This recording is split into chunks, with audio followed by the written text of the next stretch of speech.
Assalamualaikum warahmatullahi wabarakatuh. Halo teman-teman, bertemu lagi dengan saya Fikrul Hazana Balong, salah satu mahasiswi program studi bimbingan dan konseling Fakultas Ilmu Pendidikan Universitas Negeri Makassar. Nah, kali ini kita akan membahas materi mengenai haruskah punya soft skill. Nah, khususnya teman-teman yang sedang menempuh pendidikan di sekolah menengah kejuruan, perlukah kita mempunyai soft skill? Namun sebelum itu, soft skill itu apa sih?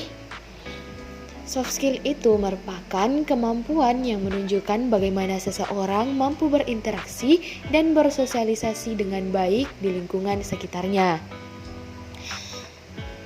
Nah, jadi teman-teman sudah mengerti bahwa soft skill itu merupakan kemampuan yang harus kita miliki.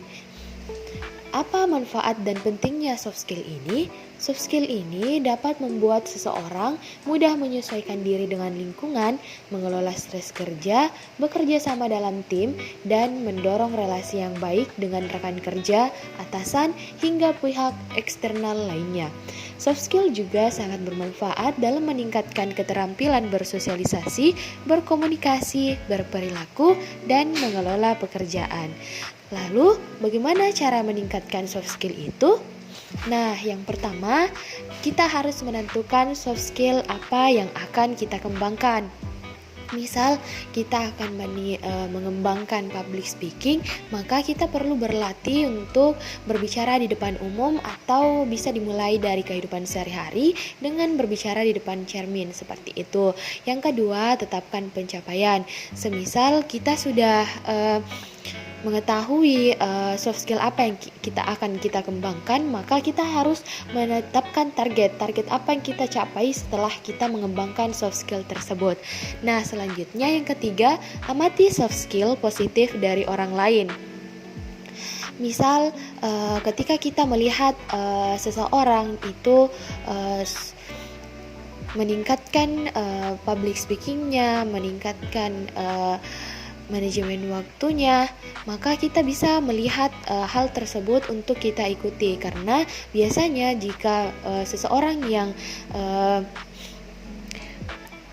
punya manajemen waktu, artinya soft skill positifnya itu teratur, sehingga kita bisa termotivasi untuk meningkatkan soft skill yang sama juga.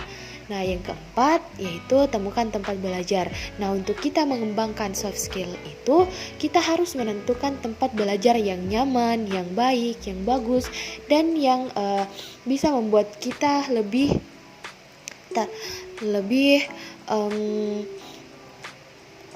termotivasi untuk mengembangkan soft skill kita. Karena percuma juga kalau misal kita tidak nyaman, kita tidak senang dalam tempat belajar itu malah akan menurunkan semangat kita untuk mengembangkan soft skill kita. Nah, selanjutnya contoh soft skill. Contoh soft skill yang pertama yaitu conflict resolution, atau yang dikenal dengan keterampilan menyelesaikan konflik. Nah, soft skill ini sangat berguna untuk menyelesaikan berbagai permasalahan di lingkungan kerja agar dapat mencapai kesepakatan bersama. Kemampuan conflict resolution ini akan membantu seseorang melakukan kolaborasi atau kerjasama yang baik tanpa kendala yang berarti. Nah, yang kedua ada public speaking. Soft skill satu ini sangat penting untuk dimiliki seseorang. Soft skill ini cukup sulit untuk sebagian orang, namun akan sangat membantu kesuksesan entah itu ketika kegiatan pembelajaran ataupun di dunia kerja, bahkan sampai di kehidupan sehari-hari. Nah, selanjutnya yang ketiga ada leadership. Leadership atau yang sering disebut dengan kepemimpinan. Namun bukan berarti kemampuan ini mengharuskan seseorang harus menjadi pemimpin, tapi leadership yang dimaksud yaitu kemampuan untuk bisa mengambil keputusan, mentoring, serta manajemen konflik terhadap orang lain ataupun dalam kelompok. Nah, yang keempat ada time management.